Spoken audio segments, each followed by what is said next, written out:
Gen Z आन्दोलनका क्रममा दर्जनौं जना जेन्जी युवा पुस्ताहरूले बलिदानी दिए। दर्जनौं जना यति बेला पनि अस्पतालको शय्यामा छन्। त्यति बेला विद्यार्थी भातृ संगठनको कहीँ कतै चुइक आवाज आएन। यसै सन्दर्भलाई लिएर पत्रकार राजीव खत्री यसो लेख्नुहुन्छ। जेन्जी मारिएकोमा विद्यार्थी संगठनलाई मतलब नहुनु सामान्य कुरा हो।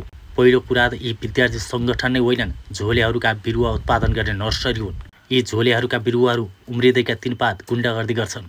कहिले प्रधानाध्यापकलाई पिट्छन्, कहिले क्याम्पसमा खुकुरी नचाउँछन्, दलाली गर्छन्, असुली गर्छन्, तस्करसँग उठपस गर्छन्। त्यसैले यिनीहरूलाई विद्यार्थीको हत्या र पक्राउ गर्नुपर्छ भन्ने लाग्दैन। पत्रकार राजीव खत्रीको यो लेख तपाईँलाई कस्तो लाग्यो? जस्तो लाग्यो आफ्नो प्रतिक्रिया दिन चाहिँ नभुल्नुहोला।